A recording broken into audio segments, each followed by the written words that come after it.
let's officially kick that off. So, for those of you who joined and for those of you who are joining, thank you so much for coming to our very first webinar episode from our now second annual webinar series from the NCMC. Last year, we had a nice run. This year, we're starting with the best of speakers that we could have expected for this one here, which is Professor Max Bazerman. So let me just then briefly put you, okay, where's my, all right, so I'm having technical problems. No, so just reminding a little bit of our mission. So feel free to connect with us if you would like to hear anything or watch the webinars from last year. They're all recorded and put on our website. So feel free to go there and check some of those that were quite well attended as well and very interesting on negotiation and conflict management. Remember, some of the angle that we do here is not only get things that are directly related to negotiation, but also to expand your understanding of tangential topics like ethics, international relations, and others that also have a lot to do with negotiation and conflict management. So let's remember a little bit of our house rules. So you will be muted off and video off, all of you, the audience. The checkbox is only for host posting, and at the end, YE will post some links that might be relevant or helpful to you, like we do at the end of every webinar. There'll be some of references up to Professor Max Bazerman's materials, and as well to some of the NCMC ones. And then there will be a Q&A tab. Remember to write your questions off the bat as soon as you have them, and allow others to also upvote. You don't have to do anything about it. Just think about others upvoting. And if you don't have your own question, remember to back up the question you like the most from someone else, because we usually don't have time to answer all of them. So usually just the ones that are most voted for will be answered. So do participate there. And the recording, Professor Bazerman kindly agreed to record, and this will be made available at a later date. We tend to put it on the website and announce it on LinkedIn, so you will have a view of that. So with that, then let me introduce our speaker and not waste any more of your time, because let's go for the main event. So today we're going to have a webinar on Professor Max Bazerman's book, Negotiation, The Game Has Changed. Professor Bazerman is the Jess Isidore Strauss Professor of Business Administration at the Harvard Business School. He's also, I would argue, probably one of the most prolific authors in the negotiation field, and one of the most famous as well. So once again, I already said that once, but I'll say it again. We're very honored and we're very lucky to have here with us Professor Max Bazerman. Professor Bazerman, the floor is yours. Thank you once again for joining. Hello, everybody. In terms of my timing, good morning, and thank you to all of you for joining from wherever you are located. So I'm delighted to have an opportunity to share my most recent project on negotiation with this INSEAD audience. About 30 years ago, I was involved in the startup of an executive program on negotiation at INSEAD, and this is really my first visit back since I left that program a few decades ago. So again, the book that I'm going to be talking about is Negotiation, The Game Has Changed, and I'm trying to advance my slide. Yeah, there we go. Okay. So I'm sure that we have some negotiation teachers in the audience, and many people who have taken a negotiation class at some point in their career. And I'll share a secret with you.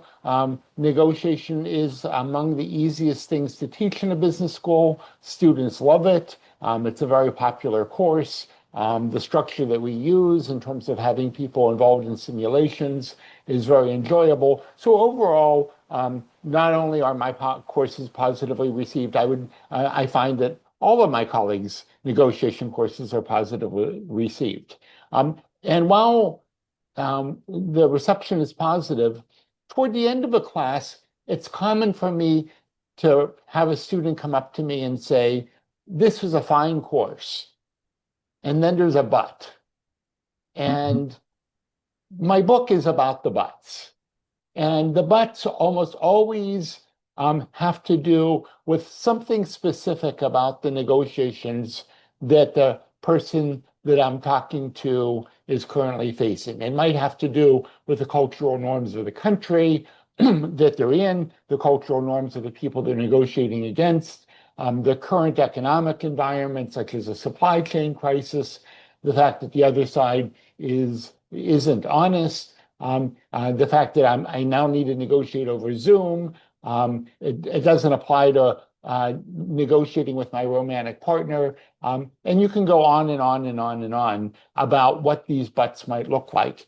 And, like many negotiation teachers, I, for a long time tried to emphasize, but the core concepts are relevant to figuring out your wise negotiation strategy within that particular context. In the current book, I try to take these buts more seriously and think about how can we best negotiate and adapt to the specific context that we're negotiating in. And that's kind of the core difference. This is my third negotiation book. In 1992, I wrote Negotiating Rationally with Maggie Neal. In 2007, I wrote Negotiation Genius with Deepak Malhotra. And certainly my book is compatible with all of these, but I tried to write a book that even if someone had read one of these prior books, if they read the new book, it would be new to them. And I do find that the negotiations that people are facing today look very, very different than they looked like in 2007. Even my MBA students, who most commonly come by to talk about negotiating their job offer, the job offers are different. They have a higher propensity to include equity in them. Harvard Business School students no longer have 4 job offers on average. So they are often looking at one offer with other prospects along the way. So the environment in which I'm offering advice is different than when I last wrote a negotiation book. We can also see lots of differences in the world economy. And you can see on this slide just a variety of differences, and I'm sure different viewers would focus in on different pieces of what's different, from 9/11 changing a lot of things about the U.S., the development of the Chinese economy, COVID, 9/11. You can kind of pick your choice, and certainly the most recent dramatic change has to do with Trump's trade policies and the responses that are occurring from lots of different countries. And that's certainly something very, very important that affects lots of people who might be listening to this talk. But the core ideas still matter. So if you took a negotiation course with Horacio, 5 years ago, I think everything he taught you is probably still relevant. You still need to think about your batten and your reservation price. That's your best alternative to a negotiated agreement if you don't remember that. You still need to think much more about the other side. The failure to think about the other side remains a sort of a massive failure that we see in negotiation. It's important to think about how do we establish a zone of possible agreement, or the bargaining zone. We still have lots of negotiators showing up for executive programs who assume the pie is fixed, and one of the fundamental things we provide is evidence and clarity on how to create a bigger pie. So we still have some of the same systematic biases, and we know how to think and adapt based on our knowledge of these biases. And there are topics that have existed for a long time that scholars have written about for a while now. And I think we have kind of some interesting information on issues like how extreme should your opening offer be. So there certainly have been a variety of publications that have suggested things like an extreme offer is a really good way to begin because it anchors the dialogue. I think that evidence may well be biased by the fact that we collect that evidence often in a laboratory or in a classroom, and people tend to not walk away in experiments or in the classroom as often as they do in the real world. So I think that one of the problems with extreme anchors is that we blow too many deals in that, and the literature doesn't recognize that. So I think that we have more evidence that we want to anchor within the zone of possible agreement. So doing our analyses, doing our homework, being more analytic becomes important. So if you want to anchor high, if you're the seller, I don't mean to discourage you from anchoring high. I just want to encourage you to anchor high within a reasonable range, and we have the analytic tools to think about what that range would be. There's also been a couple of very recent books that have had a fair amount of visibility having to do with 50-50 splits. And we see kind of a sharp divergence on this topic because Chris Voss's book, Never Split the Difference, kind of is making a statement in the title. The book itself doesn't actually say very much about never splitting the difference. So I often wonder whether Voss made up the title or the publisher made up the title. But I think the notion to never split the difference is a pretty extreme statement and not very good advice. Barry Nailbuff basically always says split the pie, and his argument here is what an ethical and rational negotiator would do is identify the pie, which he defines as the zone created by the parties based on their BATNAs. And he certainly encourages create a bigger pie, so create a larger pie to split. And then he argues, rather than going through life haggling over how much of the pie you get, he argues if we've defined the pie appropriately, which is the difference between the BATNAs, that wouldn't life be nice if we simply split the pie? And he goes through lots of good examples. If I had to pick between the two, I would go with always over never, but I don't have to pick between the two. And I think about the advice of my very wise colleague David Messick from Northwestern, who unfortunately is no longer with us. And he describes 50-50 splits as what he calls a social heuristic or a social rule of thumb. And he argues that there's nothing particularly rational about 50-50 splits because we're often splitting between two fairly arbitrary points, as you can see in lots of the examples on the screen.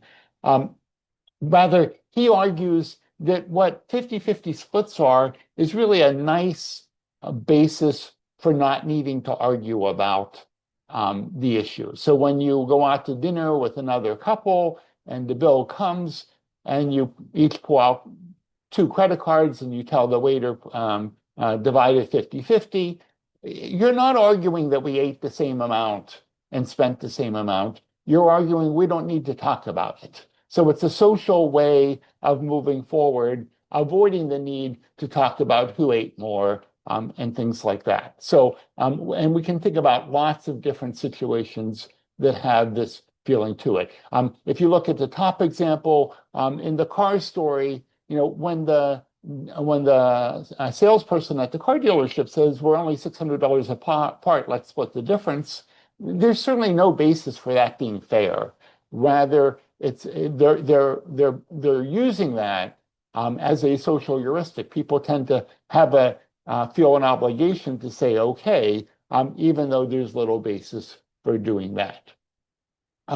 One of the big themes, and Horacio talked about this very briefly in passing in the introduction, is that ethics has become a more and more important topic. That doesn't mean that ethics weren't relevant in negotiations, but scholars have taken it up and have spent much more time thinking about the topic of ethics in negotiation over the years since I wrote my last book. And I give this example that's on the screen that you can read for yourself.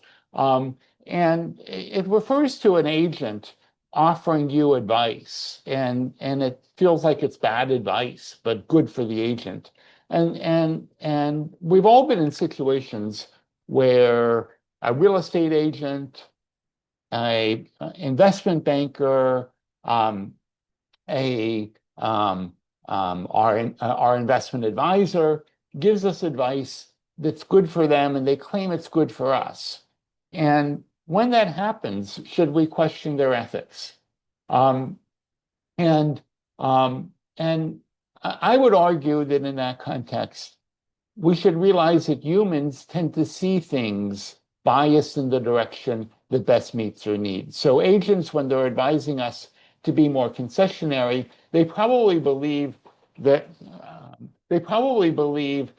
they are giving us good advice, even when they're not. Okay, so we tend to believe this.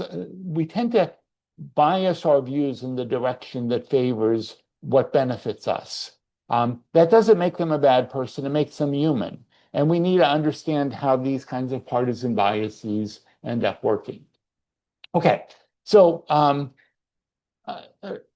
of there are lots of disadvantages of age, but one of the benefits of age is I get a longer time span to see how things are different. And kind of in the top paragraph on the screen, I talk about the fact that it wasn't, half of my life ago, the way we booked a hotel room was simply dramatically different than today. Okay. And it becomes quickly apparent that so many of our negotiations are mediated via technology. And so many of the things that we buy online with a few clicks rather than any kind of active engagement in a dialogue with another human being. We also do things that feel like more normal negotiations, where we talk to another human being, but we do it online. And my colleague Terry Kurtzberg at Rutgers has done a lot of research that I pay attention to in writing this book, and she was very helpful to me in writing this book to focus on how are negotiations different online. And her work gives us some good insights of things to remember. My guess is, as we have hundreds of people listening to this talk, that some of you are only partially listening. That is, you're also dealing with the dog, you're holding a child, you have a partner who's checking in with you on some matter. That doesn't make you a bad person. That's the nature of life in contemporary society. But not only do we attend webinars while we're multitasking, some of us think we can also multitask while negotiating. And for reasons that aren't clear, people seem to think that the other side won't notice. The fact is they do. And when you're multitasking, that's a problem. A lot of people are also busy that they end up negotiating on their iPhone rather than on their 32-inch monitor. And there may be important differences in terms of generating trust, developing communication based on the quality of the video that you have access to. So when you're multitasking, be careful in important contexts. I honestly don't mind that you're multitasking as you're listening to me, but your negotiation partner may well care to a considerable degree. The other thing that I kind of emphasize in the new book is a much greater focus on how to change the game or how to define the game rather than simply playing the game. So I think as of 2007, most books focused on how to play the negotiation game that comes to us. And I try to spend more time in this book talking about how to change the game. And one of my favorite examples, and this is a true example, of a friend. All the things that look like quotes, they come from actual emails.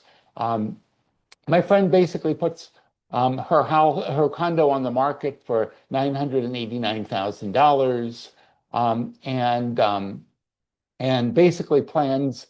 In the U.S., we often have open houses on Sundays, and during a hot market, it's not uncommon for the seller to announce through their agent that we're having an open house on Sunday, or maybe Saturday and Sunday, and then we're accepting offers with a deadline of perhaps Tuesday or Wednesday. And the idea here is to generate lots of interest and hopefully have multiple offers at the same time by the deadline. Again, this is going to be a more commonly used approach during hotter real estate markets. But the story I'm telling you is during a pretty hot real estate market from the seller's perspective. And her real estate agent convinced her that in such a hot market, she should price the condo slightly low. I don't necessarily agree with that, but that's part of the history of the story. And the idea is to generate lots of different offers so that you can then create your bidding war with more enthusiasm. Anyhow, she does that. And it's basically been announced that we have open houses this weekend, and offers are due by Tuesday at noon. But before the open house on Sunday, along comes an offer for $1.125 million. So more than 136,000 above asking price. But the problem is that the offer expires before the Tuesday deadline that's been announced to everybody else. So this is kind of an exploding offer. Many of the MBA students in the audience have experienced exploding offers in the in the job market as well as the real estate market, and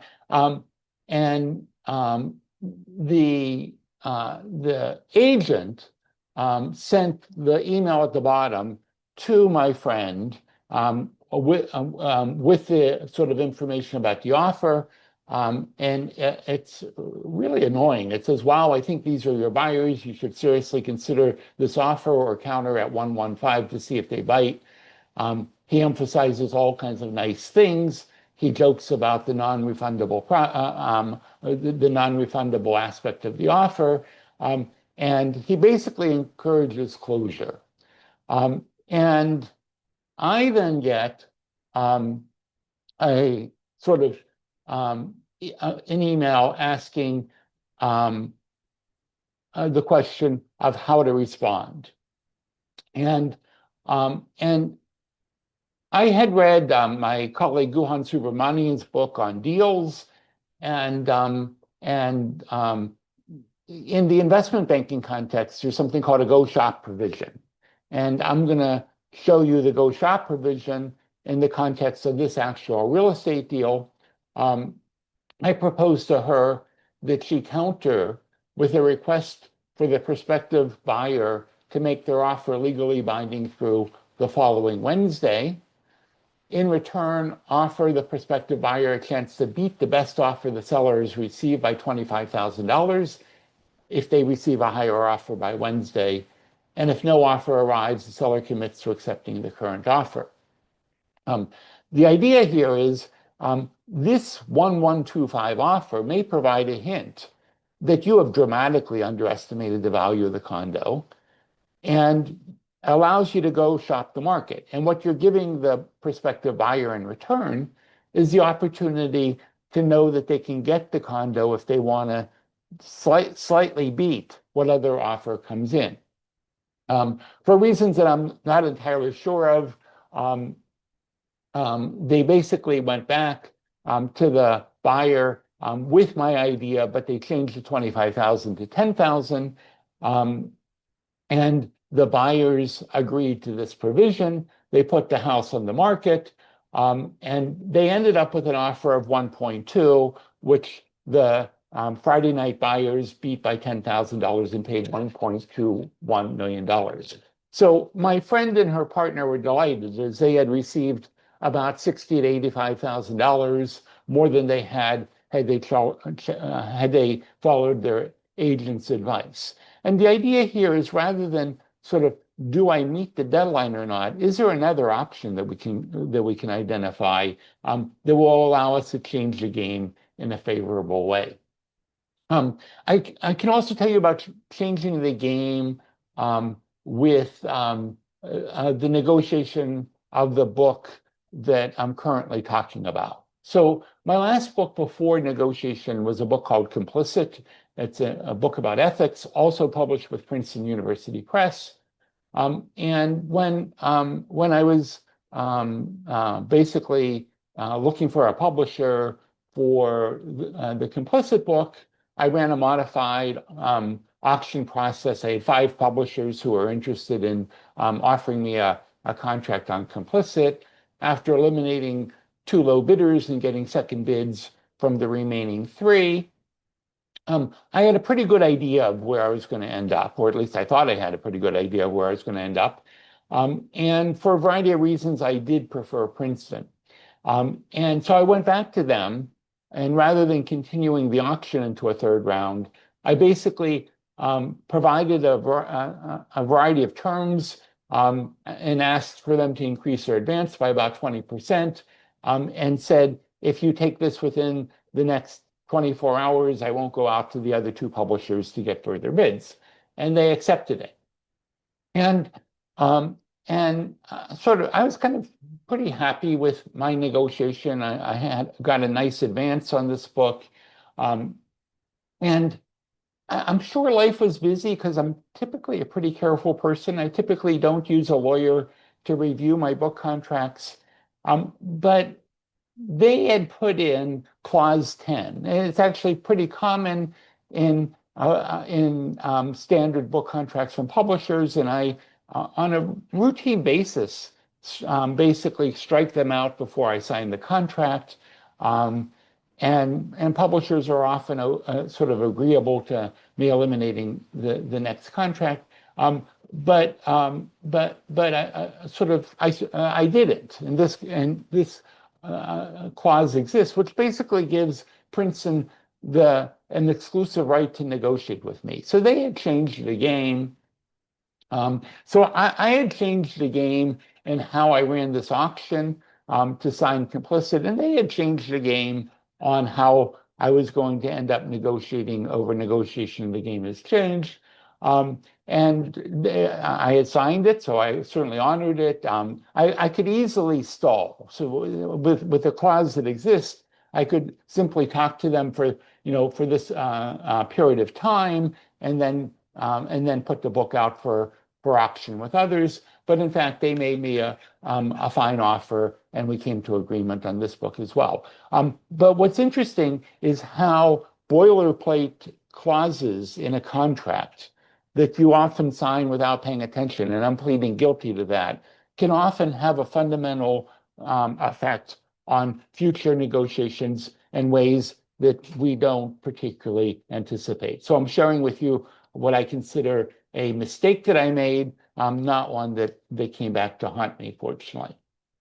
The final thing I want to share is an issue that's becoming more common, and I'm seeing it in a variety of contexts. And many people listening know about the idea of arbitration, basically hiring a judge outside the court system who can be more efficient than going through a more complicated legal process. And I want to share with you some very old work by Carl Stevens from the labor relations literature, and bring it into a contemporary context. In the 1960s, there was an active literature on union management negotiations and arbitrator behavior.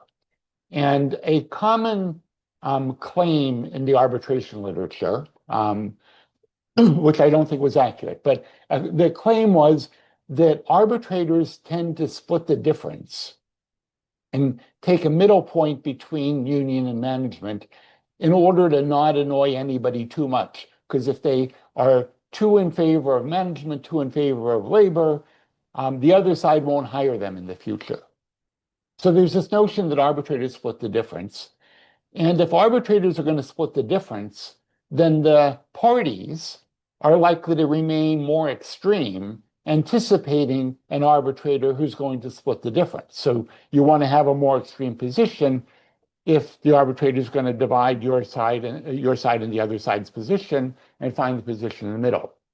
So Stevens proposed the idea of final offer arbitration. I have in parentheses baseball arbitration because in the US, the most common use of final offer arbitration is in baseball, which I won't talk about baseball today, but there's lots written about the use of final offer arbitration in baseball. I would highlight successfully. And the idea of final offer arbitration is that two parties provide final offers to the arbitrator. And this need not be labor relations, but you can imagine in baseball, each team submits a final offer on what the player's salary will be for the next year. And what's different about final offer is the arbitrator has to take one or the other. Okay, not split. They can't split the difference. They can't even find anything else in between. If the player says I'm worth 10 million and the team says no, you're only worth 6 million, the arbitrator has to pick 6 or 10. And a lot of people react, why would you limit the arbitrator in that way? And the answer ends up being because it makes both sides reasonable. Okay, in order to avoid losing an arbitration, sides become more reasonable. They become so much more reasonable, they often come together, negotiate, and the arbitration hearing never even occurs because the arbitration process induces reasonableness. So I want to sort of highlight what Danny Kahneman and I call the final arbitration challenge. And you see the word challenge being added here. Final offer arbitration is something that's often institutionally provided. And what Danny and I suggest is if you're in a dispute with somebody with a legal process ahead of you that could be very, very costly, and they're not being reasonable. So let's assume you're an insurance company and there is a claim where you clearly believe you owe money and you think $1 million is fair. The problem is that the claimant's attorney is asking for $5 million, and it's been a year and they haven't come down off of their completely ridiculous $5 million number. So the question that Danny and I would hear from an insurance company that we would work with is, how do we get these unreasonable claimant attorneys to be fair? And we say, are you sure your $1 million is fair? And they say, absolutely. And I say, well, then why don't you propose to them that rather than waiting 3 more years to get to court, that a month from now, we'll have an arbitration hearing and we'll each submit a number in writing in a sealed envelope to the arbitrator. And in front of us, the arbitrator will look at the 2 numbers and then take an hour and decide which one is fair.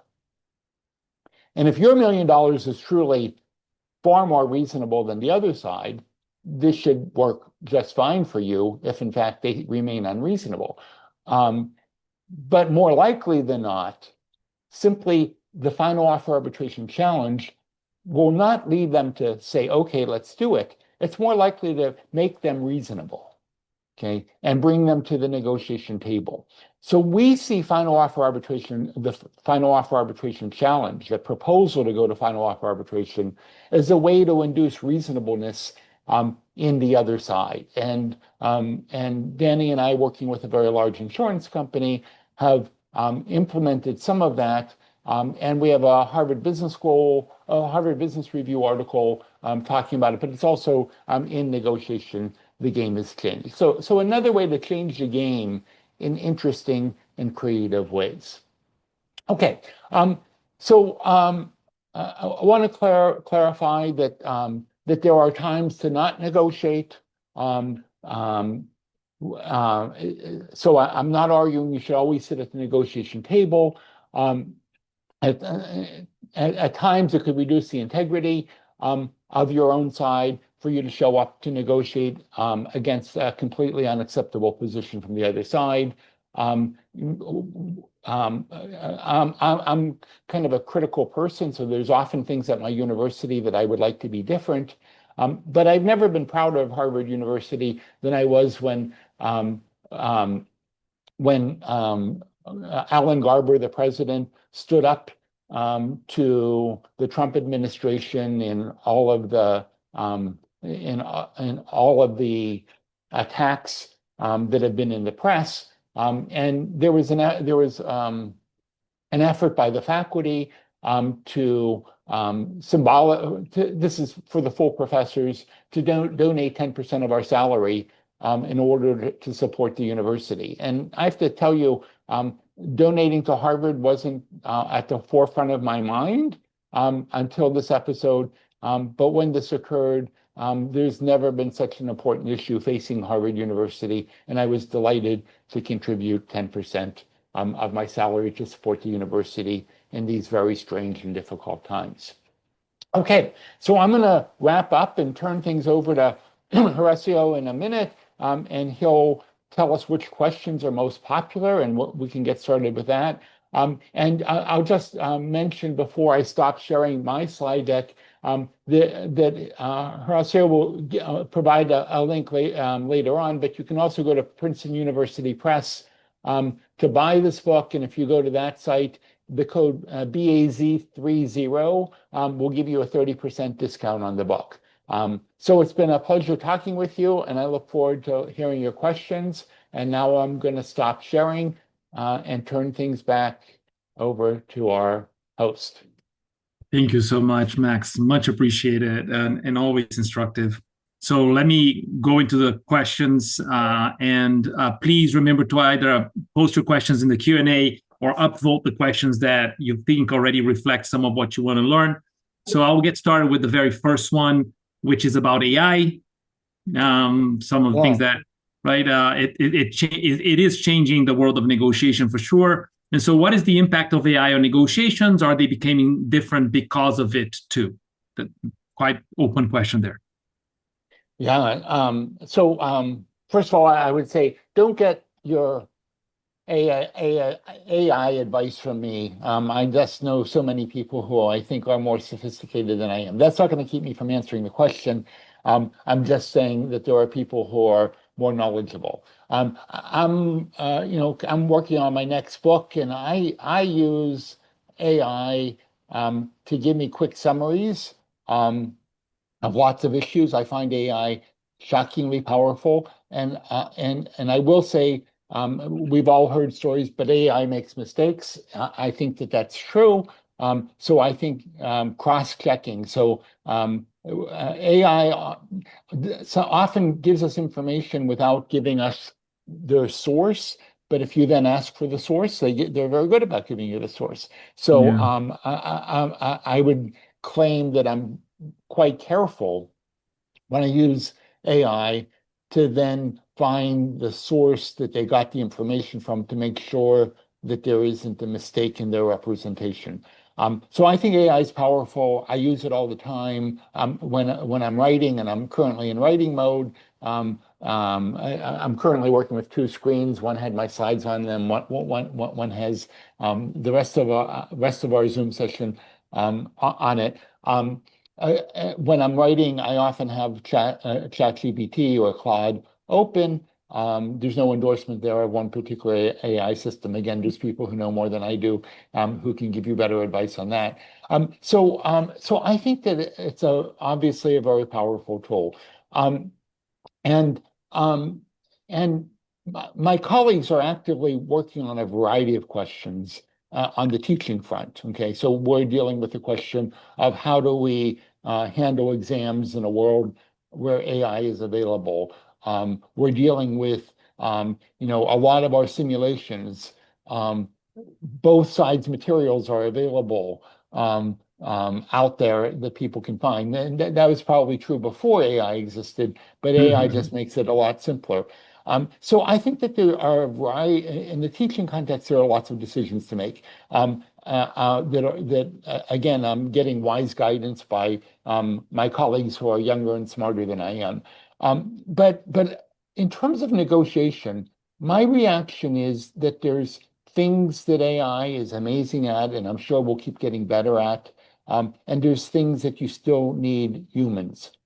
So I think that if you have a complicated problem, I think that learning from AI is a great thing to do. I think that if you're developing a response to a supplier's bid, and you're countering, to provide AI with all the information and to draft your response and get AI to make comments on it and to edit it. I think that that's a great idea.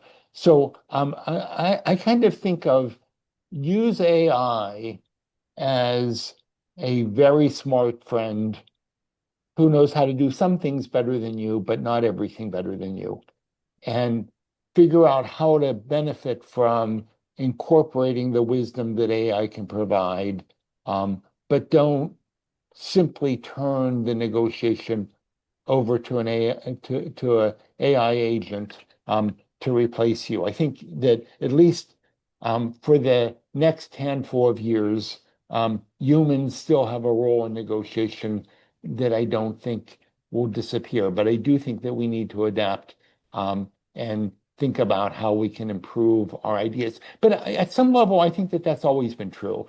And there's lots of negotiators who want to go it alone.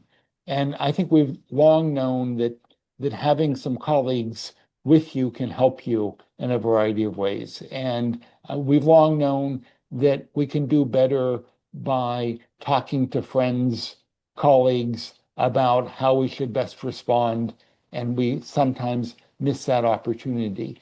I also think about sort of Danny Kahneman's book Noise, which highlights that if you take, let's say, a group, I'll go with an example he has, a bunch of insurance sort of claims adjusters from the same company, and you give them the same claim, and you ask them, how much is this claim worth? And you then ask them, how different will your view be from others? In the book Noise, Kahneman and his colleagues basically say people expect the noise to be about a 10% difference between themselves and others, and it ends up being 50%. I've run that exercise with insurance claims agents multiple times, and the effect is far larger than that. So one of the things that AI can provide to us is better estimates on some of the things that are going into our analyses, because we often once we sort of assume that this claim is worth $1 million, we think that we're right within 10%. Well, in fact, if we had access to how others would view the claim, that might change our negotiation strategy dramatically. And both our colleagues can provide that, but much more quickly, AI agents may be able to provide that as well. Thank you. Thank you so much.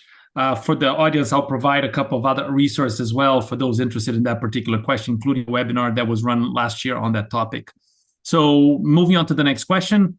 So coming from the Kingdom of Denmark and including Greenland, how do we negotiate in a time when objective facts seem to be irrelevant?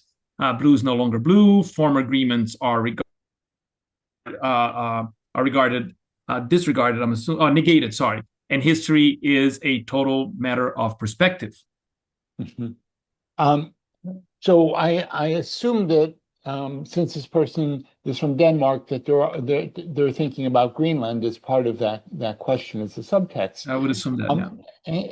And I think it's important to think about the other side. And there's a phrase that's in the American press a lot, taco, Trump always chickens out.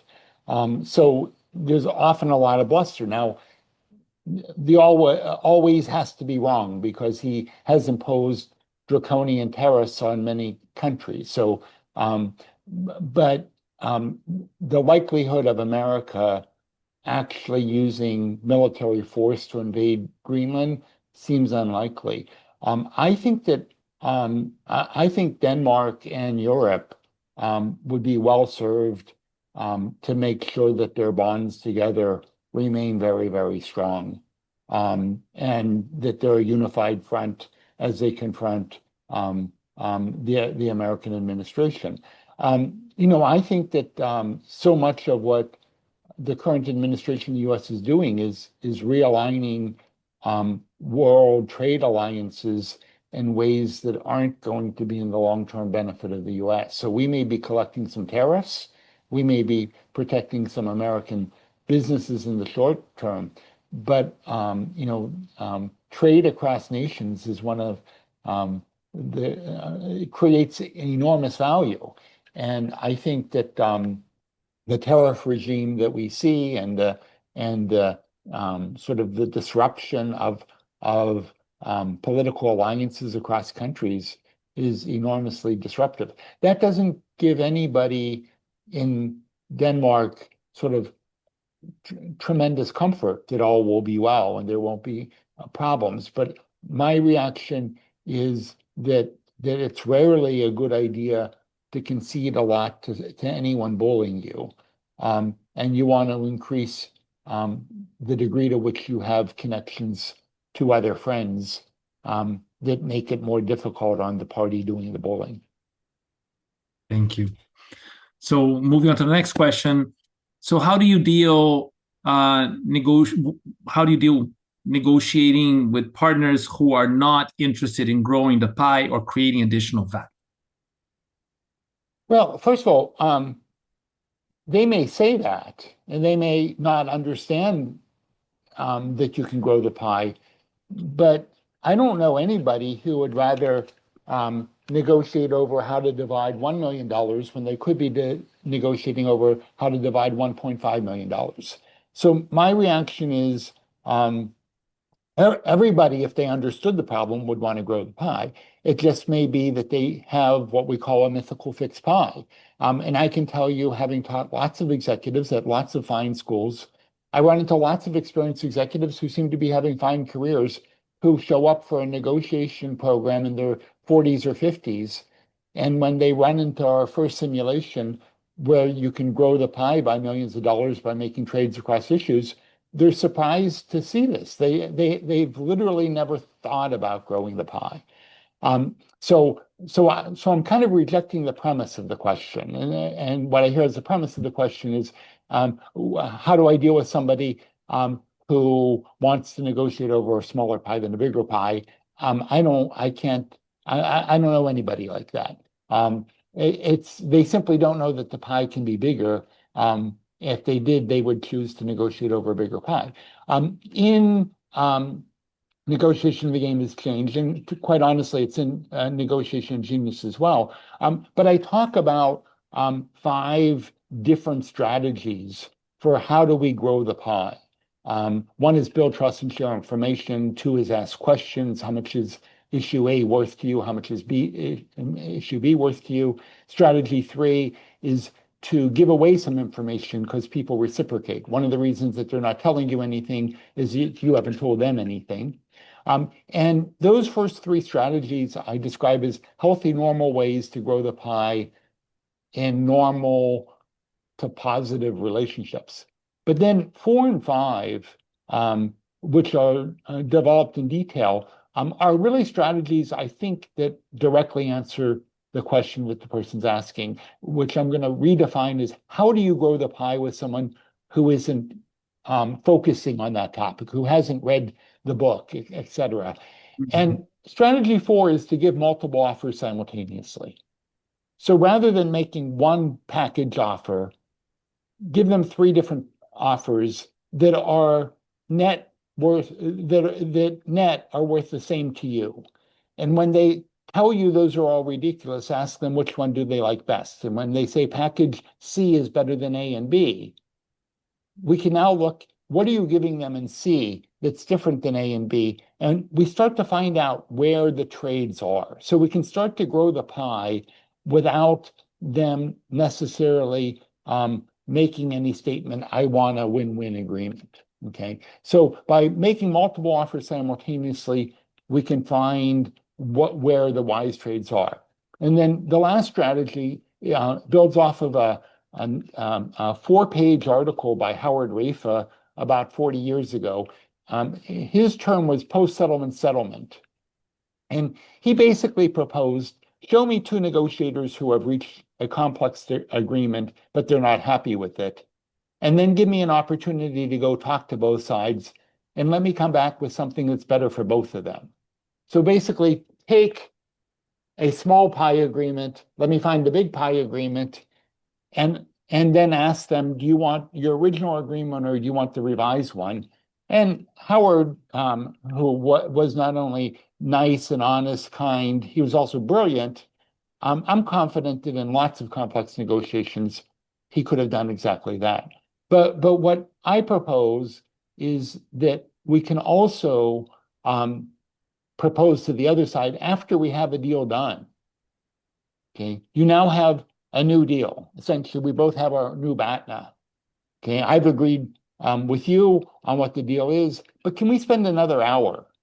Not where I ask for a concession from you or you ask for a concession from me, but we go search for whether there's another deal that's better for both of us.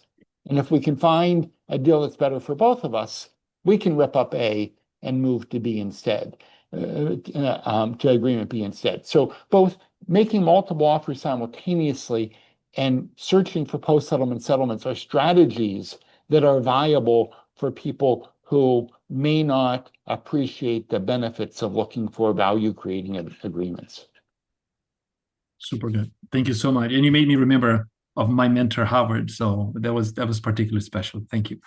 How does negotiation theory manage situations where a counterpart disengages from the negotiation due to emotional reactions, such as feeling offended or disrespected after a low offer, for example, is refused? Well, again, in my talk, I talked about anchors and I talked about the problems of making extreme offers. So, and I mentioned that the other side may simply walk away. They may also be offended and you may have created a barrier for negotiation. So before you make that low offer, why don't you think about what the zone of possible agreement actually looks like and be closer to making something reasonable, and they're far less likely to be offended. And you really will not have given up very much in the process. So I think that we can reduce the likelihood that you face that problem. But you've made this problem. You're in the situation where they are offended. So I would say step back and think about your options. Probably talk to your colleagues, because maybe you did something inappropriate. Maybe you accidentally did something appropriate. And I think you want to step back and think about, do you owe them an apology? Do you want to highlight the analytic mistake that you made and come back to the table with a different offer? Or are they bluffing? And do you simply need to wait them out and let them see the wisdom of coming back to the table? Do you certainly when someone's emotional, I think trying to get them to agree today is very, very difficult. So calling a timeout often makes an awful lot of sense. And if there's been very difficult damage, should you replace yourself with your colleague who can show up to basically take some of the emotion out of the negotiation? So I think that there are a variety of strategies we can use when there's been emotional damage. And we can think about what's the right strategy moving forward. Trying to tell them, don't be so irrational, is probably not the winning strategy.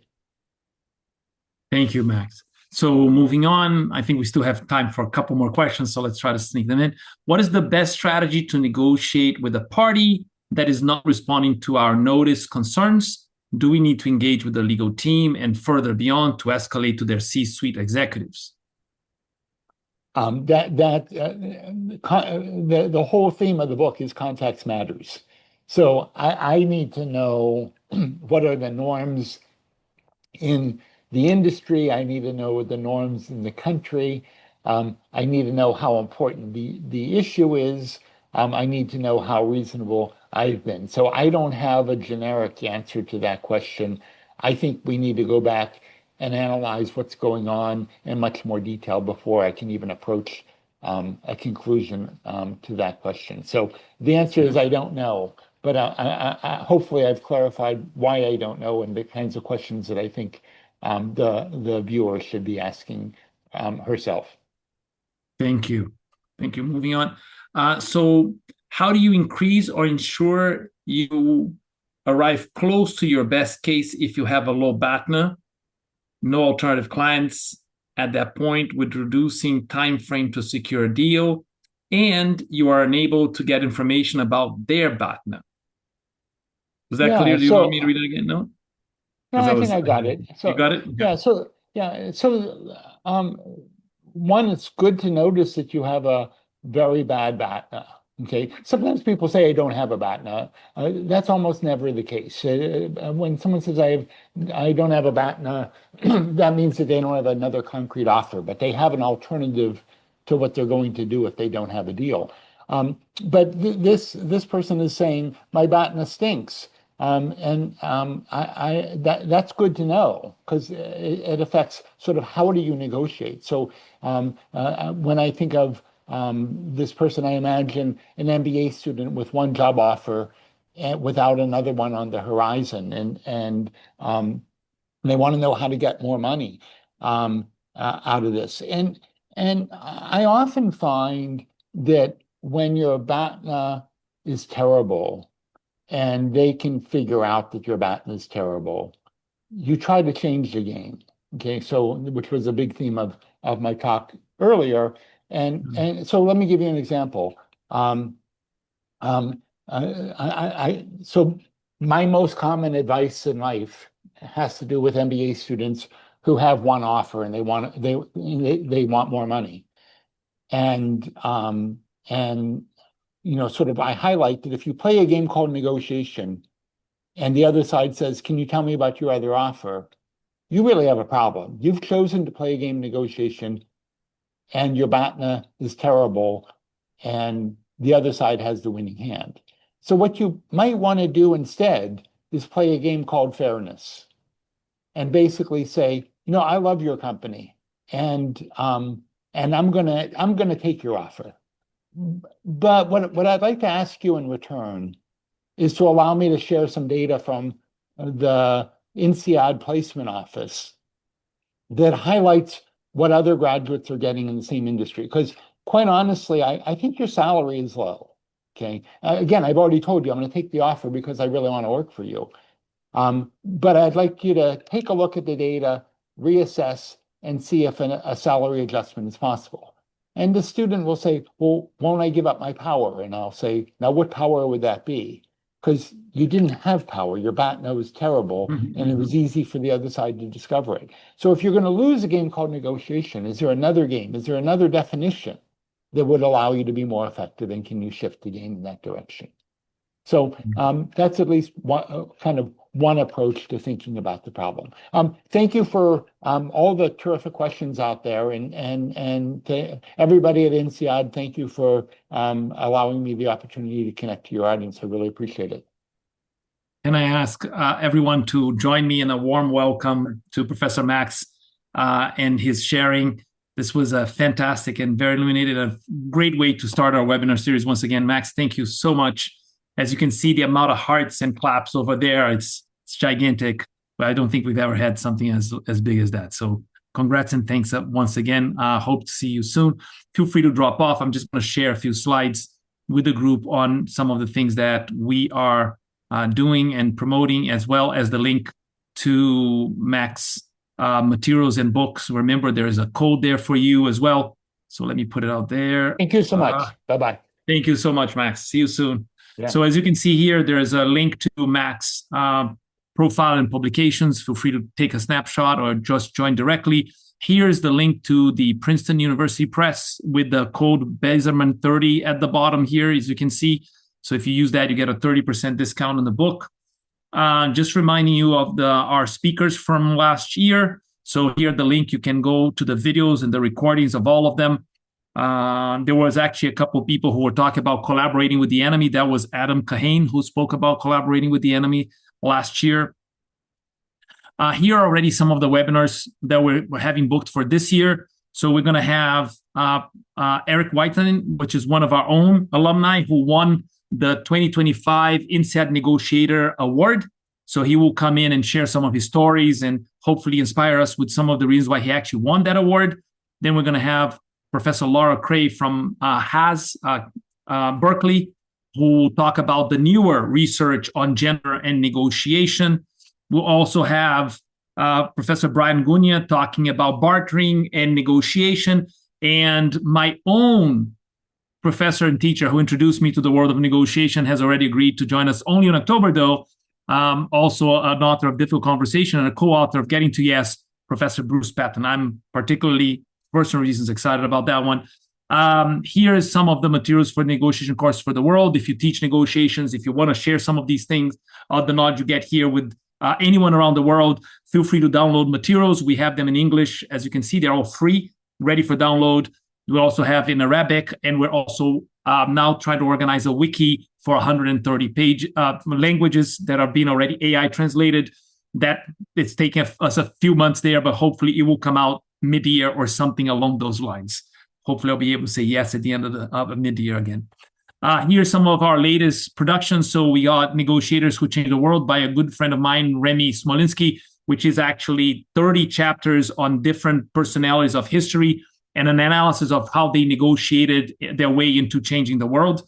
Quite fascinating. We contributed with a chapter in that book.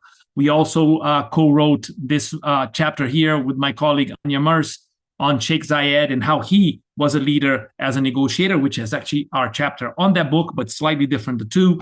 The teaching notes have extensive materials. Some of you already saw the book on pharma, price, and power. So if you're trying to understand this whole thing about healthcare, price of medications, changes in the US, what's going on in the rest of the world, I recommend this book. It's a negotiation analysis of that industry. And there were a few people asking about how to negotiate with Trump in the Q&A. There's this article here on Substack that I wrote with my good friend Rodrigo Gouveia on how to negotiate with Trump and win. We're almost done here. There are a few more resources. So there's something on healthcare from our friend Steve Chick here, an Inside Knowledge article.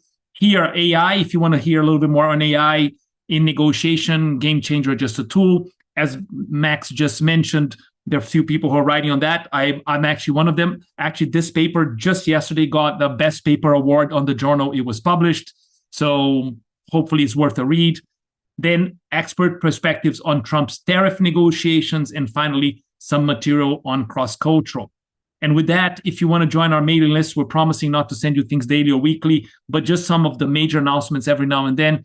Please do join us so we can keep you updated on some of the things we're doing. And do join our community because we do have a lot of plans. And at some point, we do want to invite all of you to brainstorm and see what can we do better as a center, as a collaborative, so that we produce and distribute more knowledge around the world with all of us as part of that community.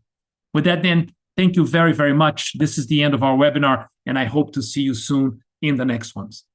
Wishing you all a wonderful day. NYE, thank you once again for organizing everything. Cheers all.